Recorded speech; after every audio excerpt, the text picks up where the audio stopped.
If you want to know how your medications will be covered as of January 1st, 2024, then this video is for you.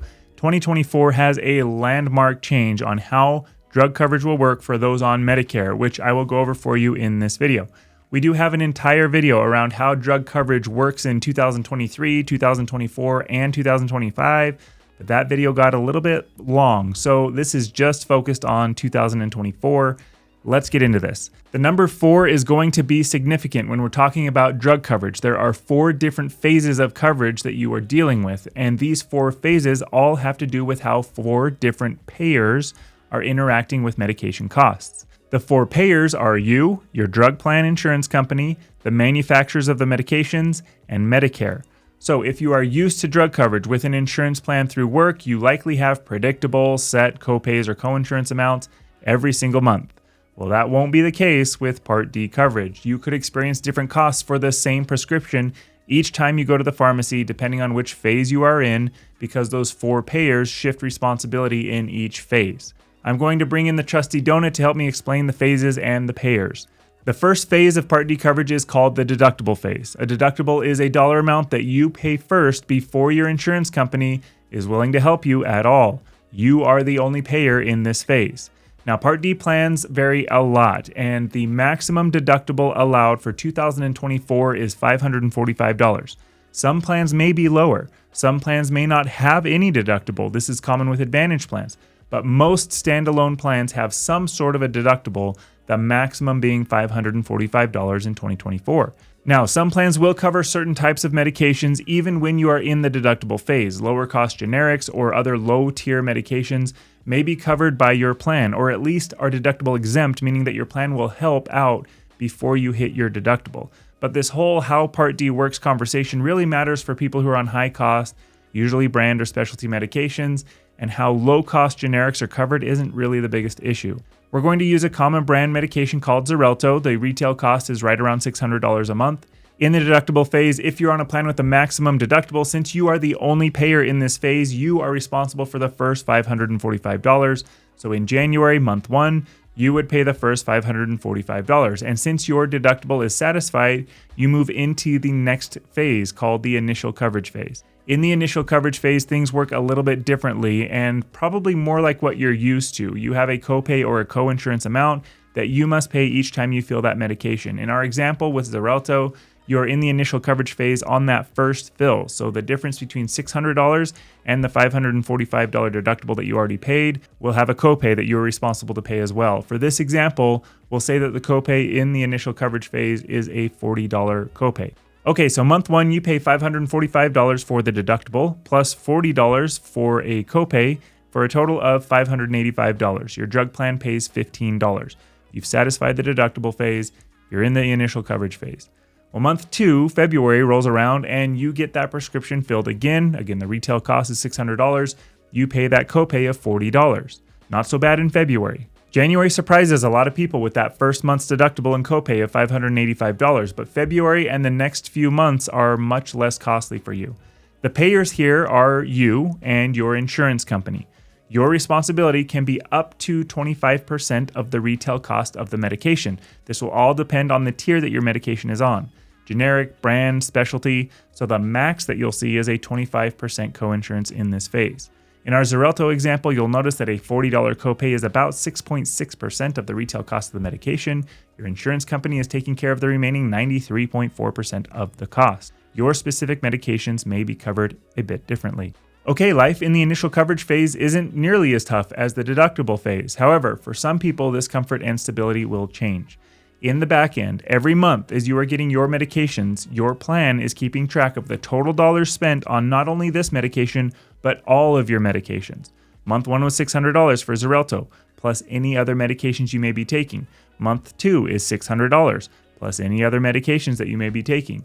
Once the total dollar amount adds up to the initial coverage threshold, which in 2024 is $5,030, you move out of initial coverage and into what is called the coverage gap. And the coverage gap has another name, which you can quickly guess from this donut, the notorious donut hole.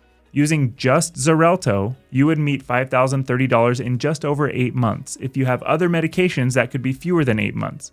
What this means is that for those who will be watching this in August of 2024, September may bring some surprises for you.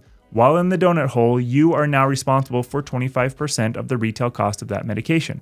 Remember that in the initial coverage phase, 25% was the max that you would pay, and with Xarelto, you weren't even close to that. It was 6.6%. In the coverage gap, or the donut hole, you will be responsible for 25%, which in this case would be $150. So now you've had a month of $585 to pay, which was uncomfortable, but because you watched this video and others like it, you were at least ready for it. You had 7 or 8 months of $40 copays that you've had to pay, and you got used to that. You were comfortable with that. And then come month 8 or 9, you are now paying $150 every single month that you fill that prescription. Not as nice as the initial coverage $40 copays, also not as bad as the deductible costs. And we add a new payer in this phase. You are responsible for 25% of the cost. Your Part D plan is responsible for 5% of the drug cost, and the drug manufacturer is now responsible for 70% of the drug cost while you are in the coverage gap. Let's talk about how to get out of the donut hole. Remember the $5,030 threshold that we had to meet in the initial coverage phase to move into the coverage gap? Now there is a new threshold for the coverage gap, and that number in 2024 is $8,000. Now don't make the mistake of saying, oh, this is easy, it's just $8,000 minus $5,030, and I'm now responsible for $2,970. No, that would be too easy. The dollars that went into the initial coverage threshold were all of the dollars that you paid that were either your deductible, your copays, your coinsurance, plus the dollars that your Part D plan paid. In the coverage gap, the only dollars that are going towards that $8,000 threshold number are the dollars that you pay and the dollars that the manufacturer contributes. It does not include the dollars that your insurance company has been contributing this entire time, which in our example, over the past 8 or so months, your Part D plan has paid around $4,100, and that amount does not go to your coverage gap threshold. So just the manufacturer dollars and your dollars up to this point. And up to this point, you've already contributed around $865 through your deductible and copays. Okay, if you just have brand medications, the estimate for your out-of-pocket costs through the coverage gap is about $3,300, which again includes that $865 you've already paid through deductibles and copays. The coverage gap gets uncomfortable for a lot of people.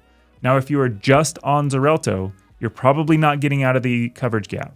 But if you're on Xarelto and other high-cost medications, or you're not on Xarelto, but you're on some high-cost medications, once we hit the threshold of $8,000, this is what makes 2024 special. In 2024, the last phase is catastrophic coverage. The big change for 2024 compared to the previous years is that the payers in catastrophic coverage have changed. Your plan pays 20% of the costs. Medicare pays 80% of the costs. You are no longer a payer. Once you meet your coverage gap threshold, that acts as your maximum out-of-pocket. And this is huge news in the Part D world. Prior to this, there was no out-of-pocket maximum on drug costs. So for those on really expensive medications, a huge chunk of their retirement was being put towards drug costs. In 2024, there is finally a cap, a limit, a maximum on your out-of-pocket responsibility for medications. There will be many people across the country who will be able to rest a little easier as a result of this change. Now, I do need to bring us all back down to earth just a little bit. These costs will be made up somewhere. We don't have all of the details quite yet, but shifting costs responsibilities away from you and creating a max will mean that those costs are made up by other entities, more specifically, drug manufacturers, insurance companies, and the Medicare system. So, could we see higher premiums? Yes, the average Part D premium in 2023 was $31.50. 2024 could be higher. We'll have to wait and see. Could we see a shift in formularies and tiers? Yes. Could we see higher copays or coinsurance amounts? Yes. There are several potential levers for those payers to pull, so this feels like as good a time as ever to ask you to subscribe to this channel if you haven't already. As things evolve with this and other areas of Medicare, we'll keep you up to date and we'll keep you informed. Hey, hopefully this was helpful, and it's much shorter than our other video, but if you want to see how 2023 and 2025 worked/will work, go check those videos out. I will see you in the next video.